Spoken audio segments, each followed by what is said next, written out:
Hello and welcome. I'm Maria Ressa. This is your 6 p.m. wrap.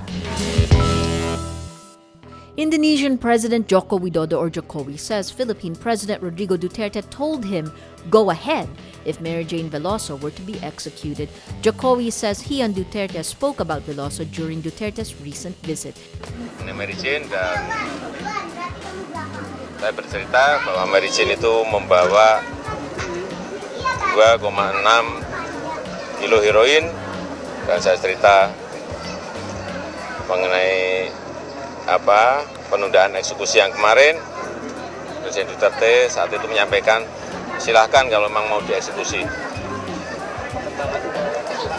Ya itu apanya? Ada proses hukumnya di Filipina. Tadi kan tanyanya jawaban dari Presiden Duterte seperti itu. Proses hukumnya coba nanti Jaksa Agung yang nanti akan mengikuti proses. Tapi jawaban Presiden Duterte saat itu seperti itu. Veloso is a Filipino on death row in Indonesia for drug trafficking. Jokowi did not mention Duterte appealing for Veloso's life when they met last Friday. Abella says Duterte told Jokowi to, quote, follow your own laws. Duterte earlier said he would plead for Veloso's life when he meets Jokowi, but he also said he was ready to accept Indonesia's decision. Veloso maintains her innocence, saying she was deceived by her recruiter.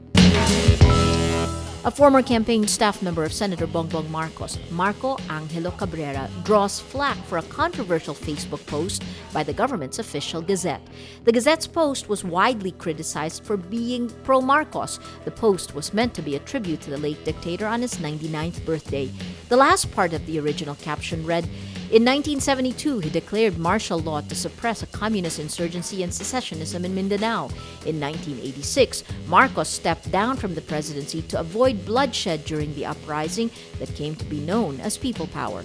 After receiving negative comments, the official Gazette removed 3 words, to avoid bloodshed.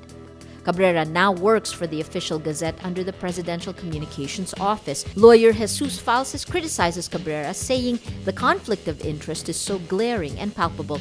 The post triggered a barrage of comments from social media users who accuse the government of historical revisionism. The Commission on Elections, or COMELEC, says it suspended the printing of ballots for the 2016 Barangay and Sangguniang Kabataan, or SK, elections. This comes after President Rodrigo Duterte supports the postponement of the polls.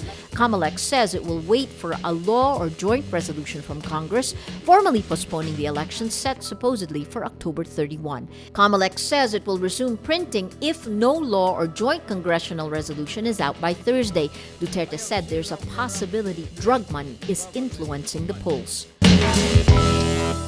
China's Defense Ministry says it will start war games with Russia in the South China Sea. The show of force comes a month after an international tribunal invalidated China's extensive claims in the sea. In a statement, the Chinese Navy says the 8-day joint exercises will include seizing and controlling islands and shoals. China earlier threatened to give a decisive response to any provocative action based on the tribunal ruling against China's security interests. China and Russia enjoy close military and diplomatic ties, often in opposition to the West, particularly to the United States. Samsung shares plunge in the wake of the Samsung Note 7 recall and airlines banning it from flights. The debacle is expected to slash Samsung's 2016 profit by more than 1 trillion won. The U.S. strongly warned passengers not to turn on or charge the phones while on planes. It was banned from United Arab Emirates planes, Malaysian national carriers, budget airline AirAsia, flagship Philippine Airlines, and Cebu Pacific. That's your 6 p.m. wrap. I'm Maria Ressa. Join us again tomorrow for the day's top news. Remember, tomorrow begins today.